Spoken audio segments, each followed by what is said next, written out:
Carrie might have saved my life. And so I have a very strong connection to the material because it is such a powerful force in my life of goodness. And so much of that is what I'm continuing to learn about it, because I know more about Carrie now than I did when I was building the film. And the more that I learn, the more my perspective of the show continues to change and evolve and evolve and evolve.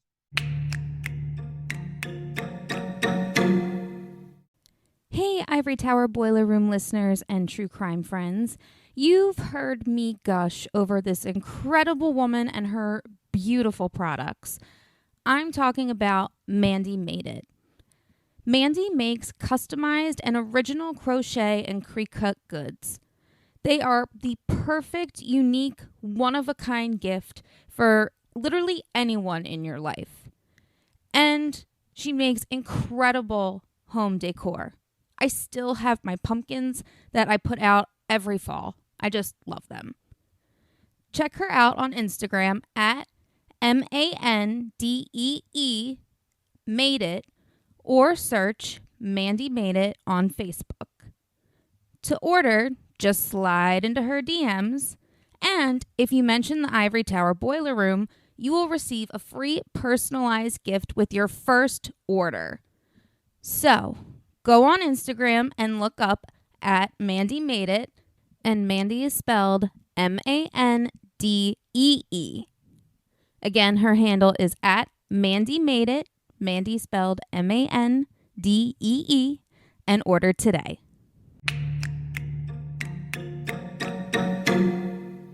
Welcome to part 2 of the Carrie Musical extravaganza, I'll call it. If you haven't listened to part 1, head over to our part 1 episode because you're missing out on how Erik first learned about Carrie the Musical, how he got in touch with the cast, our Act 1 analysis of Debbie Allen's intensive choreography, and you need to know all of the historical foundation because we're now in part 2.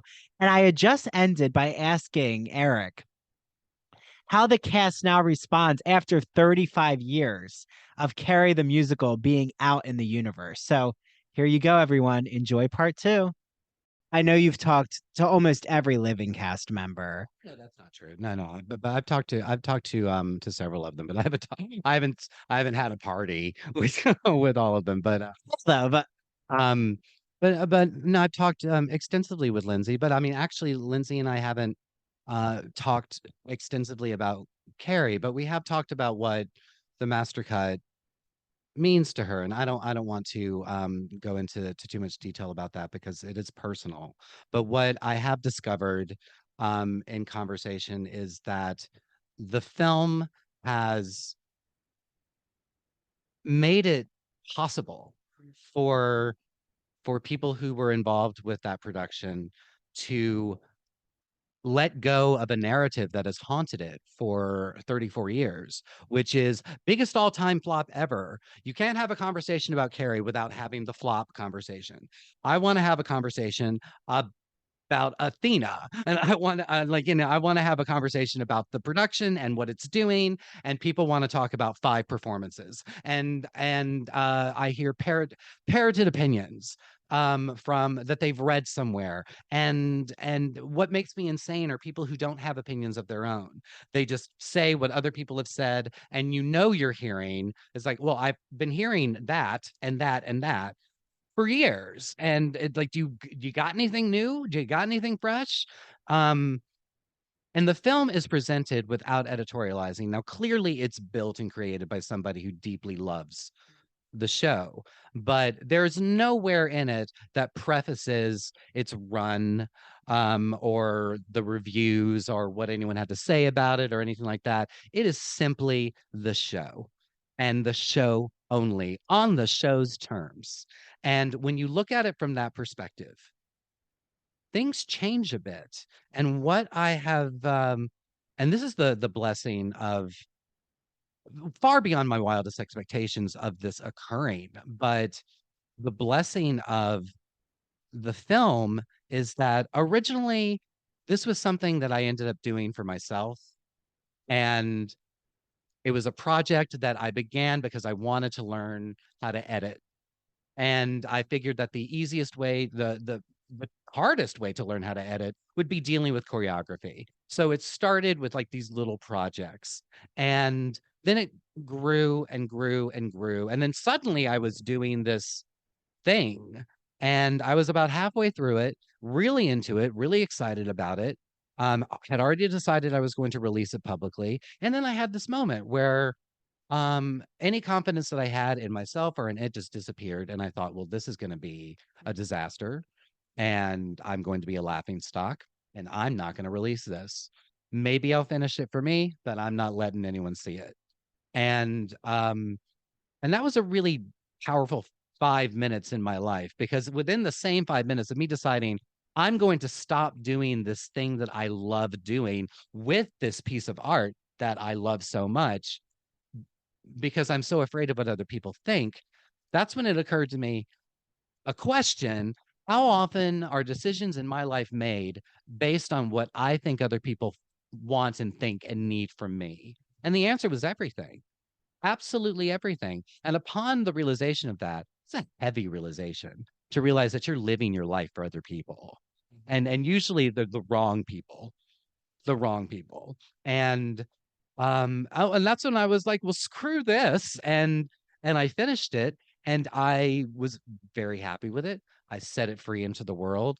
And then very quickly it stopped being about me. And what it ended up becoming was a force of healing, um, a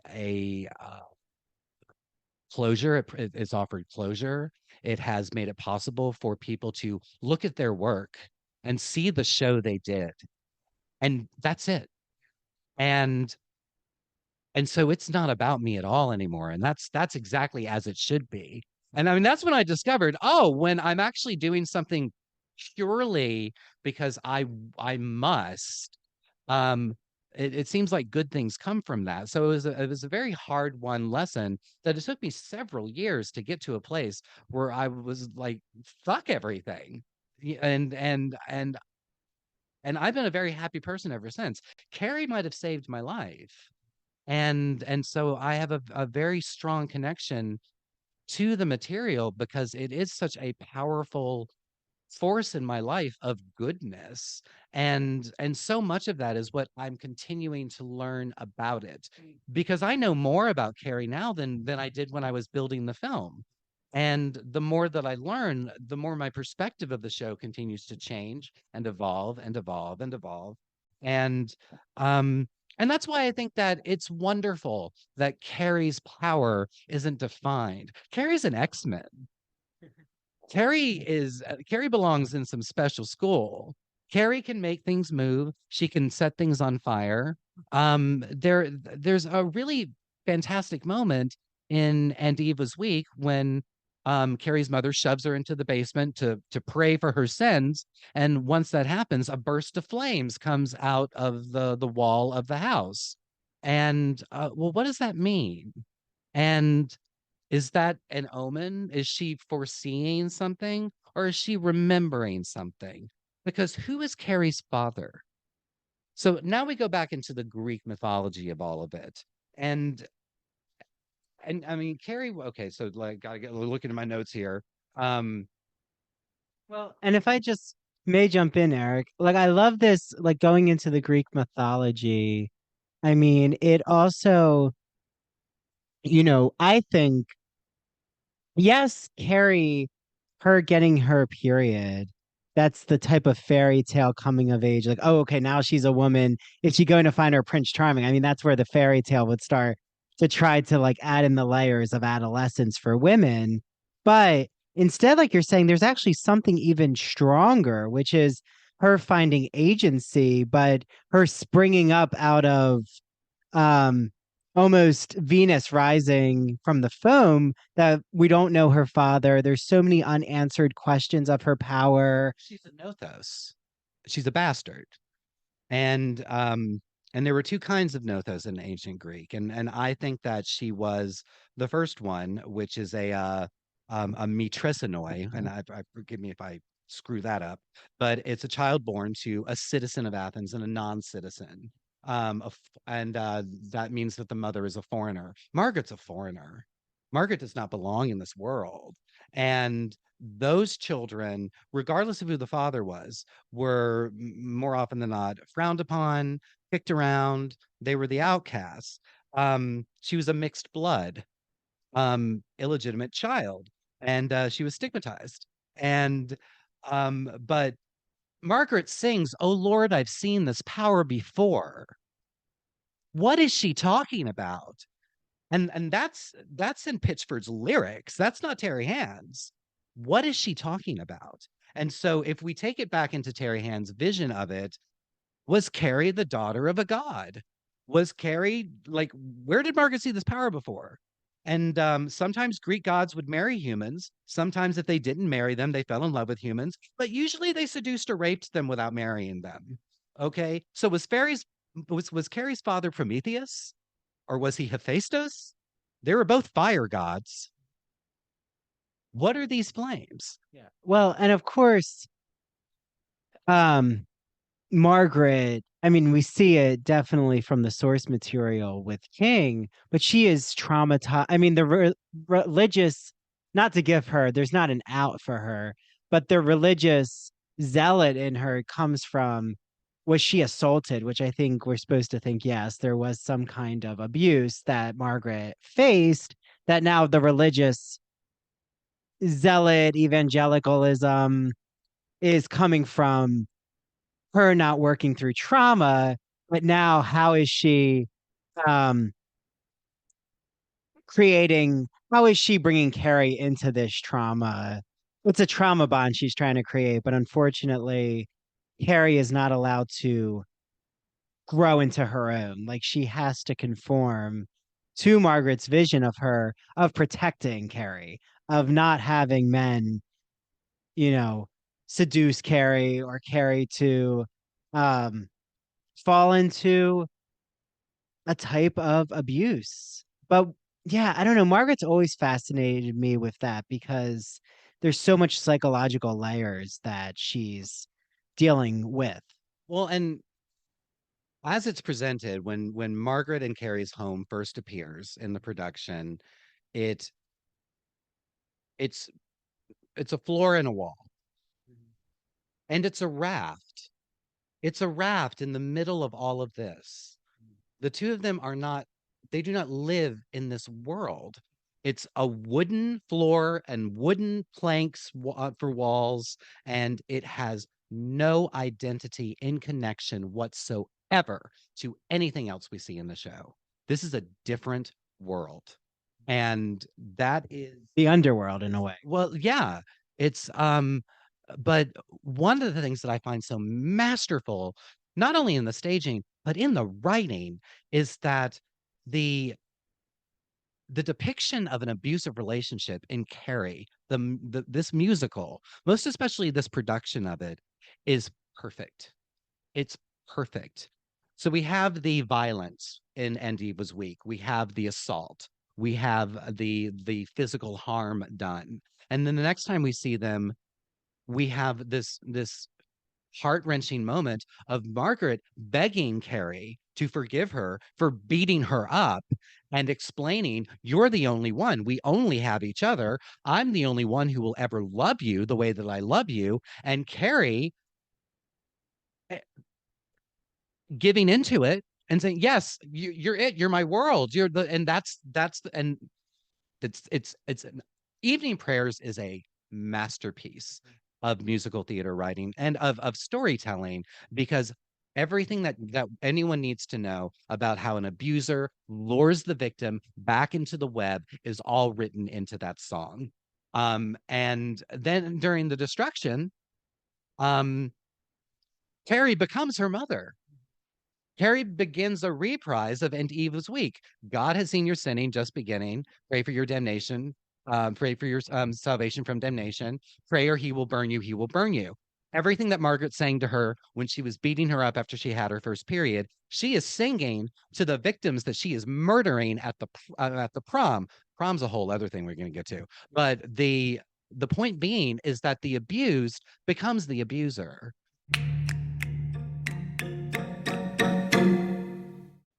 Hi, this is Andrew. So, as some of you might know, I've been such a fan of the Gay and Lesbian Review, bi-monthly magazine of history, culture, and politics that publishes essays in a wide range of disciplines, as well as a slew of reviews of books, plays, and movies, and a number of special features, such as artist profiles and the popular art memo column. Did you know we actually had two of the writers on the Ivory Tower Boiler Room podcast, Ignacio Darnad and Vernon Rosario? So if you haven't, make sure you listen to those episodes. Each GNLR issue brings you consistently intelligent, lively, thought provoking articles focused on a unifying theme and brings together the leading minds on the topic. You won't find a lot about the latest dating fads or fashion trends, though you might find articles about online dating as a social phenomenon, like Grindr, which I have some experience with, or the gay influence on 20th century fashion. Now, for a special offer, when you subscribe to the GNLR, you'll receive a free copy with any print or digital subscription. That's 7 instead of 6. Visit glreview.org. That's glreview.org. Click subscribe and enter promo code ITBR for your free issue. And as an added bonus, you'll receive online access to all archived issues of the magazine. Enjoy your reading. We have a full cycle of transformation that Carrie experiences from going from this to this to where it's whatever she was evolving into, whatever majestic, godlike creature has been destroyed. And now all that's been unleashed is wrath and hatred. Well, in the line of I mean, it's so profound, Erik, because the line between abuser and abused is how a cycle gets repeated is the strength of the Carrie narrative, because we also get that with Chris. I mean, in the book, you get more about Chris's abuse she faces in her life, but it's We don't need any of that here. We don't need any of that here. Because none of that's here. None of that's here. no. But I do think we have Chris obviously um is on this path of vengeance and revenge, which the only way you would want to go through that act of wrath is because um you need to take out some other anger from another source. It's not from Carrie herself that Chris feels so. In my interpretation, Carrie has not um has caused a wedge with Chris not going to the prom, but is it because Chris has now had her friend Sue turn her back on her and Sue now is aligning with Carrie? Or is there something even more? Is it that Billy even doesn't really understand why Chris wants to go through this revenge plot? It's like, has Chris sold her soul to the devil and now has made a pact and she can't go back on it? I mean, there's a lot of ideas about revenge in this musical that constantly how closely is Chris related to Margaret is a question I've always had. Like, are they both um is there acts of evil in the same sphere, or can we say, oh, Chris is just um she didn't expect it to get that far with the pig's blood, which of course is such a humiliating act. But Margaret is creating a home of verbal and physical abuse. I mean, how closely do you think Chris and Margaret are in this? Uh, Chris is Kakia. And Kakia is in Greek mythology. She was the goddess of vice and immorality. She was depicted as vain, heavily made up, dressed in revealing clothes, and she was the seductress. She was the one who lured people to do evil, and her opposite was Areti, and that's Sue. And Sue is the goddess of virtue, excellence, goodness, and valor. And she was depicted as a fair woman of high bearing, dressed in white, and and what's interesting is the Heracles story, because that's where the two of them really kind of like butt heads together. And Tommy and Billy, I think, are a splitting of one person. So in the Heracles story, he gets to the point where he's gone from boyhood into adolescence, where he must choose what kind of a person he's going to be. Is he going to choose virtue or vice? And during that period of time, Kakia approaches him, calls herself happiness, and promises them this life of luxury filled with ecstasy and indulgence, and he'll never have to work. And any kind of work that is done will be done by other people, and he will reap the fruits of that. And serving her path is to please her through lust and impropriety, and that scans for Billy. And then Arete spoke to Heracles honestly, and hoped that he would choose the high and noble path. And she warned him that the gods give nothing to a man without toil and effort. If he wants the love of friends, he must do good to his friends. If he wants honor from the city, he must aid in that city. And if he wants to serve and train his body, he must toil and sweat. And serving her path is to serve the ways of dignity, kindness, and goodwill to mankind. And that scans completely for Tommy. And so what we have here is a figure of what would Tommy be if he went here, and what would Billy be if he went here? And so I told you it's dense, but it makes sense. And because these are archetypes, they criticize them for not being fully fleshed out characters, et cetera, and so forth. They don't need to be. They're archetypes. They signify goodness and evil. And do me a favor, it does such a wonderful job of showing Yes. these opposite archetypes slash binaries slash, but I would say they do doubt themselves, especially Sue. She doubts her choices because she is falling for bullying Carrie at the beginning and then goes through this Well, arc. that's the thing. During N in the opening number, all of the girls are doing the exact same thing. They are all doing the exact same thing. They are the tribe until Chris bursts forth and does her solo. And only then are the other girls given, and in the choreography, at that point, the girls break free and they're all doing individual things. They're all doing their own thing. And they're only doing that because Chris has given them permission. Sue is an unidentified member of the tribe until she feels remorse for what happens to Carrie. Until then, she's just another one of those people. It isn't until she actually decides to have an identity of her own and make choices of her own that are not bound to what her leader says that she becomes a person. Yeah, and she really doesn't get her solo moments until Don't Waste the Moon, which is where she starts to, like you're saying, Erik, second guess her choices. I mean, Dream On, I've always found is such an, well, the scenery in Dream On, I still can't believe how they moved the set that way with the showers. But I love what you're saying because even with Dream On, all of the girls are still so cohesive with there's sections in that song. There's not really a standout singer in Dream On. Just like, I did this, he called me, he didn't, I wanted, I didn't, and there's judgment um against this kind of language in the theater where girls are pining over boys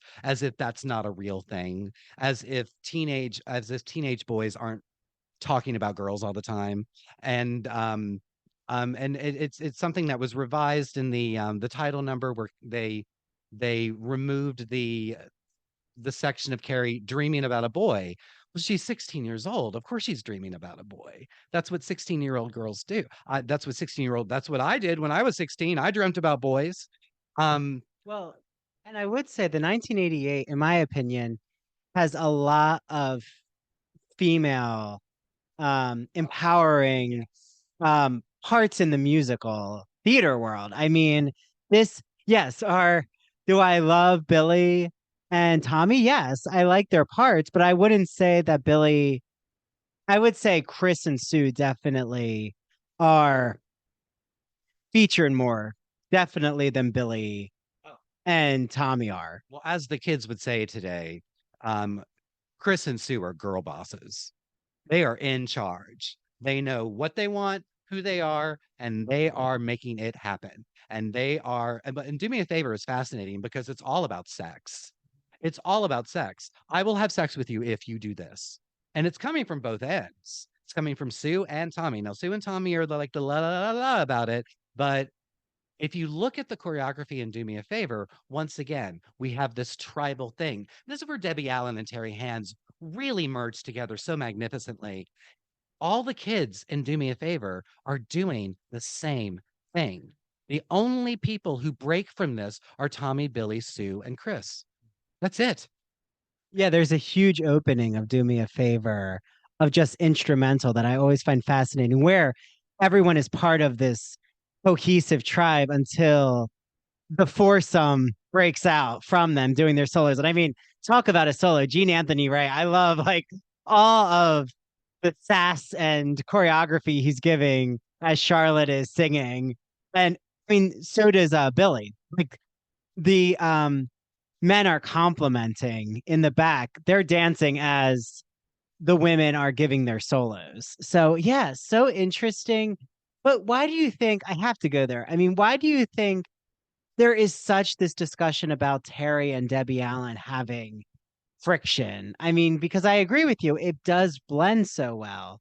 Like, why is the narrative then that they were at odds, that there was this parting, they couldn't understand each other's vision? Because you're giving us that reparative analysis of no, this was all part of the choreography was strengthening the system of Terry Hand's directorial vision. I can only speak to what Debbie Allen says in interviews, and I know in interviews we're on our best behavior and all is well and good. Um, but she spoke of Terry with the sense of she would choreograph the hell out of something, and he would come to her and say, "Okay, it's getting close." And she's like, "What are you talking about? This is amazing." He's like, it's not there yet. I need more. I need more." Um, and she was on an interview show where she spoke with him very respectfully and said, because she's a tough choreographer, she doesn't fuck around. She gets the job done. She's very hard. And she referred to Terry and she said, and well, I've got I'm paraphrasing. It was like, I've got a good teammate in Terry Hands because he's pretty tough. And so were there people who are passionate and good at their work, especially in an artistic environment, are going to butt heads. It's going to happen. To the extent of how that, where that went or what that was, I wasn't there and I can't say. Because for me, it's all hearsay. I haven't spoken with Debbie Allen. And unfortunately, we can't speak with Terry Hands. Terry stopped talking about Carrie when it closed because the situation humiliated him, and the way he was spoken of in the American press was horrible. Um, and he became the Carrie guy, the director of the worst flop ever in Broadway history. And I mean, I'm telling you, man, I have seen some shows that can't hold a candle to Carrie that, are selling $500, $600 a seat. So, it's all subjective. But you're right. There was this shame, and I will say, I haven't found any recent discussion that Debbie Allen has about Carrie, which I think is also that same feeling that you're attached to um, having to go into this flop narrative, which you've already mentioned. But it's something I want to get us, you know, into is this healing that the master cut film you've done. You've talked about how Linzi, not revealing her private conversations, of course, I wouldn't want you to do that, but of how there's been a healing with the cast and the creative team who's seen it. And I've heard them talk about that too on interviews. Recently on Stars in the House with Seth Rudetsky, I loved that. Betty came back, Charlotte, Sally Ann Triplet, and Linzi. And they said, like, now they're able to heal, not only heal, it's beyond healing, they're able to appreciate the work they've done. Hi, this is Andrew, and I'm interrupting what I know is an enthralling interview because I want you all to know that we are sponsored by Broadview Press. And if you don't know, Broadview Press is an independent academic publisher who publishes books covering topics like English studies, writing, philosophy, history, gender studies. And every season on the podcast, I interview one of the Broadview Press authors. So for the fall, we had Anne Stevens on to talk about literary theory and criticism. She played a Wizard of Oz literary game with us. She talked about why Bridgerton actually involves literary theory. So does 50 Shades of Grey. Who knew? And also, we just had on Jeffrey Weinstock, who wrote the first ever pop culture analysis book. So, I am all things a lover of pop culture, especially my Hollywood topics, Real Housewives, the list goes on and on. And he also wrote the book called The Mad Scientist's Guide to Composition, where he's writing a book teaching students about how to write rhetorical strategies, but it's all around this metaphor of being in the mad scientist laboratory. Because as you'll learn when you hear our episode with Jeffrey, he is a gothic and horror fanatic. And I mean that in all the best ways possible. So you don't want to miss Broadview Press's exclusive discount because you're listening to the podcast. All of you get an automatic 20% off. Use the code Ivory Tower for 20% off site-wide on all of their books. So in our show notes, we have a link to Broadview Press. Make sure you click the link, put in Ivory Tower, and you're going to get 20% off your order. So enjoy your reading, everyone. Because I heard you include Charlotte's moment in your intermission. I love how Erik puts in like the video footage of the interviews from Intermission documentary. Yeah, an intermission documentary in the master cut. And it's like 7 minutes to go. I love that countdown. And Charlotte says, "This is the first musical I've been in where I've loved every number." Like you can see how passionate she is and the whole cast, Betty, about how much she's gone into the character of Margaret. I remember Betty talking about how Debbie whooped her into shape with these wind sprints. And like you said, it is such a technical piece with Margaret, the physicality and how much they loved the work. And I remember Betty on closing night when they found out it was closing night, and you said it was the wool pulling over their eyes, but how she made this whole speech to the cast about, be proud of the work you've done. Like we're trying to really make them know that this is not on them because so many of them were young, but especially Linzi being so young and 17 that, she had to be to not take on that this is anything to do with your talents. And Yeah. Well, I think that because the Stars in the House thing happened in 2020, and I think that it's wonderful to be able to like think on the memories of something and to start reframing that, and that's exciting. And I think that whatever was beginning there came to climax with the master cut, because I mean that's the beauty of it. You have to think about Linzi. Let's talk about Linzi. Linzi was 17 years old, and they were all young. They were all babies. Um, but she was the baby in the cast, 17 years old, and had the rug pulled out from under her, just like that. And as they all did, all the kids from England had to go back to where they lived, pack up their clothes, and leave the next morning. Sally Ann had a boat on the Hudson River. I remember that story because it is so fascinating. She's like, I have to now go back to England and, somehow leave this boat that I've now rented. I understand that Sally had some parties on that boat, but that I wish that I had been able to go to. That's a really good time. But imagine what that does to a person, because that's not allowed anymore. Shows aren't allowed to close like that anymore.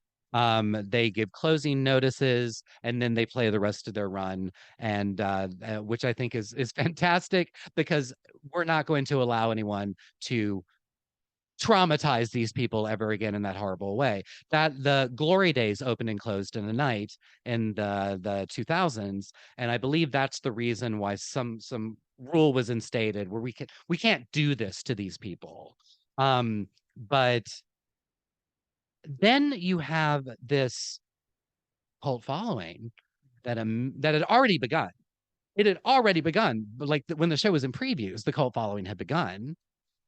With, I will say, with a very gay male queer audience, I think that's important to note that there was a lot of queer energy around Carrie. Well, yeah, Carrie's a queer savior. Um, but the um the narrative of Carrie, like I said, even though there's this enormous facet of people who love it, who love it now, young people now are discovering it and continue to discover it. Every generation of theater kids discovers it and discovers it. And a lot of those theater kids are the kids who aren't going to get cast as Prince Charming and Snow White. They're not your usual cookie cutter I'm a you know, whatever. And I mean, you know, those are great people too. I'm not talking down on that, but I'm saying that the kinds of kids who find Carrie are the ones who don't feel seen. They don't feel seen by their teachers. They don't feel seen by society. And there's this misfit show that is misunderstood. Yeah, I found it when I was being immensely bullied in middle school, and it was when I was also so passionate in musical theater. So exactly, Eric, I understand. It's deep rooted with how people discover the Carrie narrative. And how they latch onto it. Um, there are those people, and then, you know, people like me who want to talk about the show. They want to talk about Ralph Koltai's design. They want to talk about Terry Hand's lighting. They want to talk about what it all means. They want to have that conversation. I'm one of I'm an older version of something that continues on behind me and will continue and will continue and will continue. And oh yeah, it's gesturing to the yeah.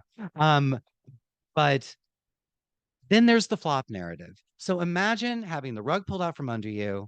Bullying, traumatized narrative of Linzi, literally this almost meta replication of what Carrie goes through now Right. onto Linzi. Well, and a book comes out in 1992 or something like that that has Linzi's person slapped on the cover.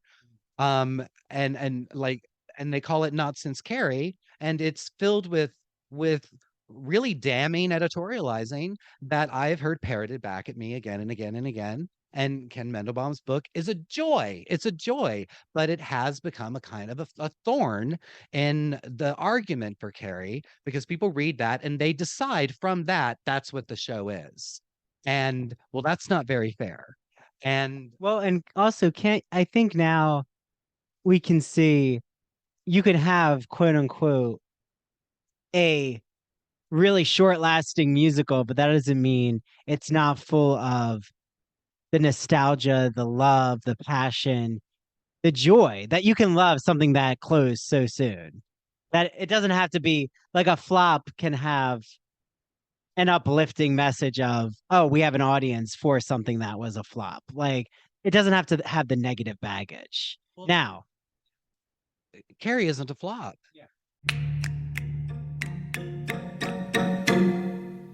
LGBT stories are universal, but each one speaks to the individual heart and soul of the writer telling it. Do you have a story to tell? Have you been moved by an LGBT book, film, painting, television show, or other form of media? If so, the Gay and Lesbian Review wants to hear from you. The G&LR believes in bringing awareness to queer art and artists through reviews, commentary, and thought pieces in which the author relates their personal lives to a particular piece of art, a novel, a movie, or what have you. In addition to the articles published in the print magazine, the G&LR also publishes articles on its blog, as well as personal essays on its popular Here's My Story section. This allows people like you to share their own experiences with our readers. To learn more about submitting either to the print or the online edition of the G&LR, visit glreview.org. That's GLREVIEW.org. And scroll down to the bottom of the page to find a link to their writer's guidelines. If you have questions, email me at stephen.hemrick@glreview.org. The G&LR can't wait to see what you have to say. Do you have a queer fascination with classic films? Ever wish you'd be transported back to that golden age of cinema as if you're in the movies themselves? Hi, my name is Christian Garcia, and I am the host of That Old Gay Classic Cinema.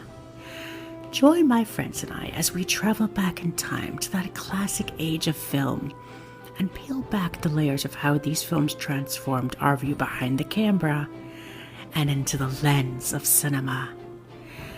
Make sure to follow my Instagram at That Old Gay Classic Cinema, and I'll be sure to save you a seat at our next showing.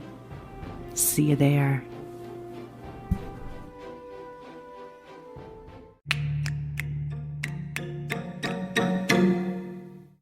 It's nearly 35 years later, and we're sitting here talking about Carrie from 1988. Yeah, that's not something you forget. A flop is usually something not on our radar. There are shows that ran for 2, 3, 4, 5 years that people have completely forgotten, and never will remember. What are they? No, just kidding. I don't know. Like, I mean, I've got a big thing of Follies over here. Follies did not win Best Musical. What did? Wait, the year that Follies actually came out? Yeah. I don't know. I do, because I'm a weirdo. It's Two Gentlemen of Verona, but most people couldn't tell you that unless they're, really into their stuff like me, which, I mean, yeah, there are plenty who are, but we don't remember Gentlemen of Verona. We don't talk about Gentlemen of Verona. We don't do Gentlemen of Verona. We're gonna have like a listener who's like, but I'm a gentleman of Verona. That's great. Come into our comments. Please tell me about Gentlemen of Verona, but we don't talk about that. We talk about Follies. But yeah, back to Linzi, like, because Linzi, her career, I mean, if you don't know, well, Erik does, but for everyone out there, and Linzi, if you're listening, I absolutely love not only, well, your Carrie is an incredible portrayal and interpretation, but also your Joseph in the Amazing Technicolor Dreamcoat narrator, which was in the 90s. Was it the late 90s when she is the narrator in Joseph? The mid 90s. She was Eponine before that. She went from it wasn't soon after Carrie that Cameron McIntosh put her in Les Mis. And then she had great success as a narrator in Joseph, which she's just finished reprising. She did it in the West End, and then she's just finished a tour of it, and she was amazing. Oh my God, it's so exciting to see Linzi like at full velocity in a completely different genre and a completely different character, where she's so alive and vibrant, and there's just so much going on. When I'm very used to watching her being picked around by people for 2 hours and then murdering them all. Well, and the cast, I think it's so important to note that the strength of this cast is, I think, what definitely is why we keep turning to it, because these were innovative, cutting edge performers. I mean, Betty was very well known. Darlene Love was very well known. But Charlotte, I saw her a few years ago in Pippin. So wonderful as Fastrada. She's in Chicago as Roxy all the time. I just saw her in Chicago a couple of months ago, and she's so good. She's spellbinding. Yeah, Sally Ann has been in Anything Goes and so many productions in the West End. That's the thing, is like they haven't stopped. Like, Linzi hasn't stopped in 35 years. She's had a glorious stage career, which is really difficult to have. They all have. Betty's in Law and Order SVU, I'm pretty sure, or one of the TV shows. Betty's having a good time with Mariska. She's having a really good time with Mariska, I believe. And does concerts still. I mean, but I think all of that's to say is these are at the top. They're at the top of their they know the craft. Like everyone who was in that musical, I mean, sadly, Gene Anthony Ray sadly did not live a while after he lived until the late 90s. I'm trying to remember. We lost Paul Jingle a few years ago too. Yeah. But these were all, I mean, Gene Anthony Ray's dancing was so masterful. And I mean, Darlene Love is a famous like R&B. I mean, she's always known for her holiday Christmas songs. Of course. She'll be on The View again for the holidays. I want to talk about Miss Gardner. And what Darlene brought to Miss Gardner was such authority. And she was able to turn that on its head into such warmth. And that interpretation of it really lends itself to what I believe Miss Gardner is. And I believe that Miss Gardner is Athena. She represents Athena. And Athena was the immortal goddess who could not die. So if that's true, then Miss Gardner survives. But she was one of the most intelligent and wisest of the Greek gods. And she was also good at war strategy. So we've got the training and giving heroes courage. And what is that but in unsuspecting hearts, but her instilling Carrie with courage. But here's another thing that's really interesting is the idea of this prom, right? A prom is an American tradition, but a prom in Carrie is just like, there's no high school. We're calling something the prom that isn't really the prom. It's an event. Yeah. Well, this is where everyone who's listening, go over to, Erik doesn't know this, but this is all spontaneous and improvised, but go over to patreon.com/Ivory Tower Boiler Room to hear about the prom, because Erik's going to dissect the prom with me and also open up about anything he's heard, from Linzi or Charlotte or Betty, like just conversations he's had about the master cut. So, okay, we're going to get into the prom on the Ivory Tower Boiler Room Cafe. Okay, so how could I do this to all of you? There's a bonus episode, and what have we not talked about? Oh, I know, prom. Which, if you know Carrie, the prom is the pinnacle moment of the musical. So we are about to go into an over 30-minute bonus episode about how the prom scene was displayed, how the blood actually was thrown on Carrie. Does that actually matter or not? How it was imagined on the stage. And Erik actually opens up about the conversations he's had with Linzi, with Betty, with Charlotte, the response that has happened with all in the Carrie musical universe. So head to our Patreon, Ivory Tower Boiler Room Cafe, to listen to our bonus episode or watch it. It's a video. So patreon.com/Ivory Tower Boiler Room, $5 a month. See you all there.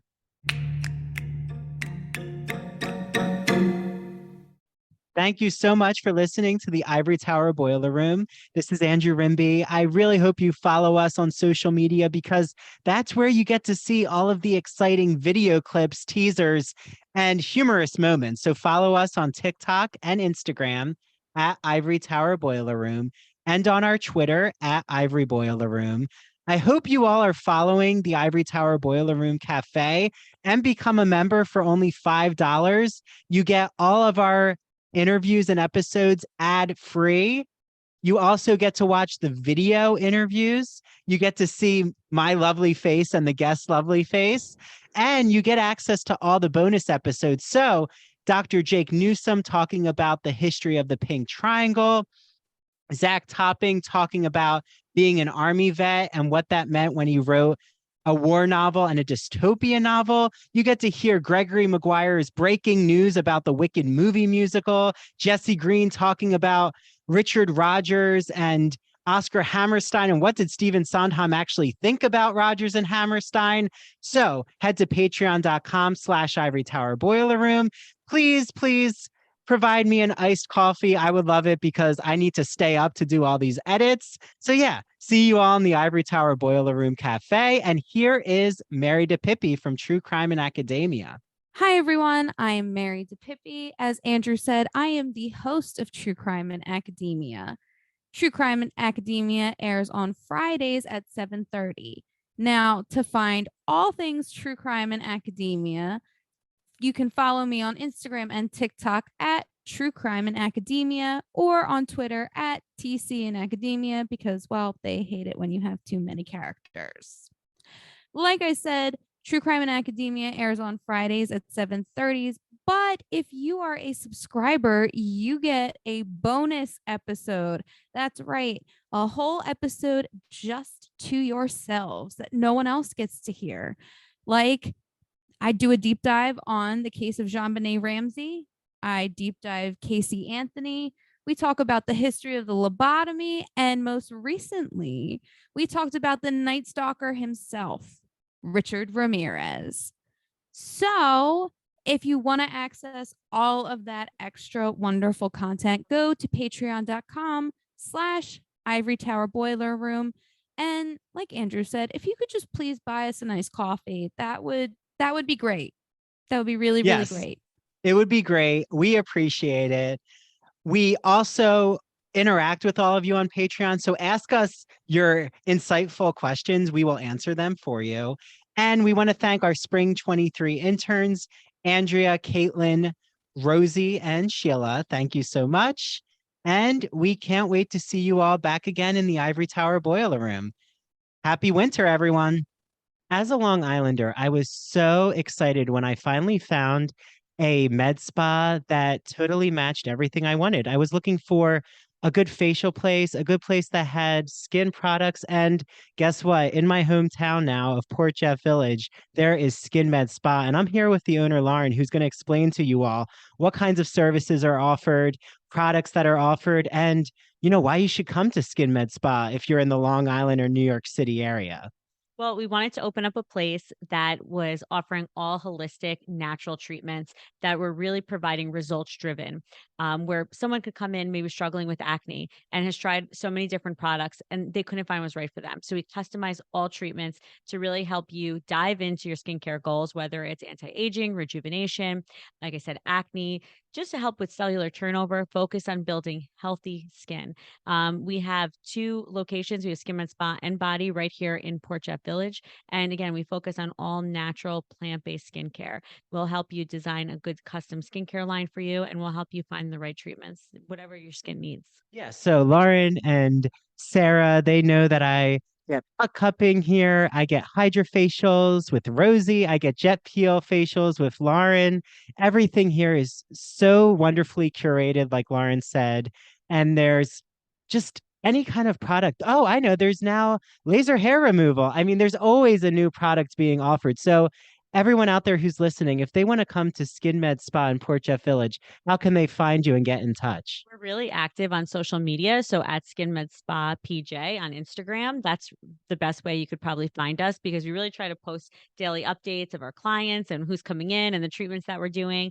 And of course, on our website, there's always links down how to book an appointment. But everything we do, when you call us, that's always the best way. We answer the phone and we'll talk forever and help you find whatever is perfect for you. Okay, well, hopefully Lauren gets to meet you all. Say that you heard Skin Med Spa's ad on the Ivory Tower Boiler Room, and maybe I'll see you all here. Okay. Sounds good. Bye. Thank you.